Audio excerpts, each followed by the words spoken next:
You're looking at molten lava spraying up in bright burning fountains, more than 90 metres. That is some 300 feet into the air. It's in the neighbourhood of Leilani Estates on Hawaii's Big Island, which has been under siege now from constant volcanic eruptions for days. It looks spectacular, but of course it's swallowing up homes and threatening to change the landscape forever.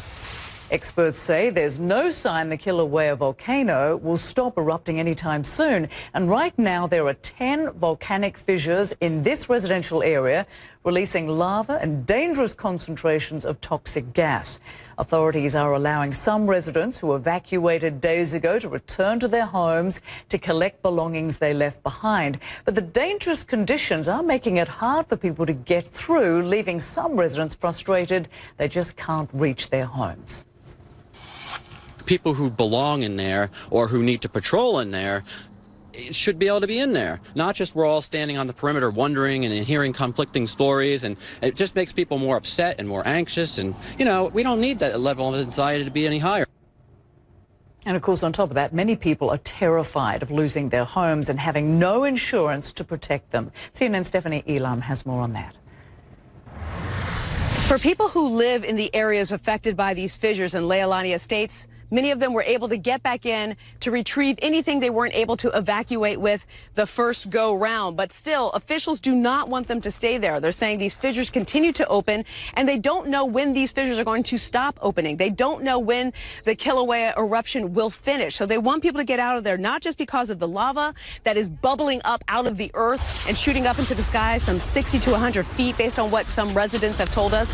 They don't want people to stay there also because of the toxic gases. You're talking about sulfur dioxide that is also very dangerous. So that's why they've widened the perimeter around where these fissures are opening. I want to show you where I'm standing right now. This is a lava flow from 2014. And as you can see, it came down and cascaded around, threatening some buildings right here nearby.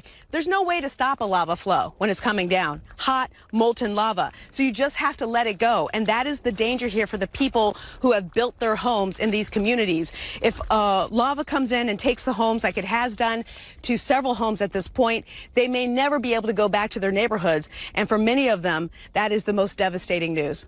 The volcano emergency on Hawaii's Big Island is far from over. The Kilauea volcano has been erupting since Thursday, sending lava into neighborhoods and toxic gas into the air. More cracks opened in the ground this weekend, and there are now at least 9 active fissures releasing lava. The island has also had more than 200 earthquakes in the past 24 hours. That follows Friday's magnitude 6.9 earthquake, the most powerful quake to hit Hawaii in more than 40 years. Carter Evans is there. The volcanic trail cuts right through the community of Leilani Estates, sitting atop the eastern slope of Kilauea. For 4 days, the volcano has been spewing molten lava and ash. Large cracks or fissures spontaneously erupted in a line through the neighborhood, setting several homes on fire. We watched as smoke engulfed this house.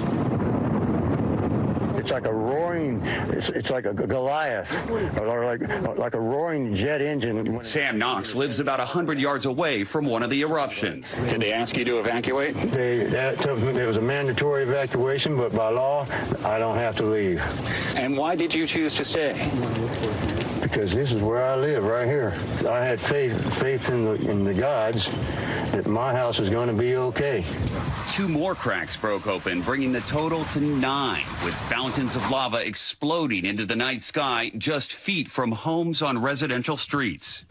Just a few hours ago, this street was wide open, and now you can see it's covered in about 6 feet of lava. It cools pretty quickly. You could almost walk on it now, but if you look inside, you can see where it's still glowing red.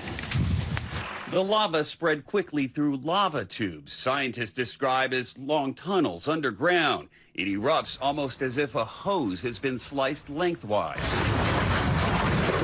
The prognosis is for this to continue. We see no slowdown in activity. Our seismic and geodetic data coming from the region still indicate magma accumulating below the general area. That means new eruptive fissures could open up, unleashing more lava and toxic gases into the community.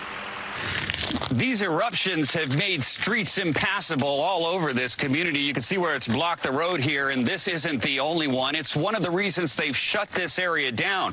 The concern is that people might get trapped inside, and first responders won't be able to reach them. Elaine? Carter, thank you.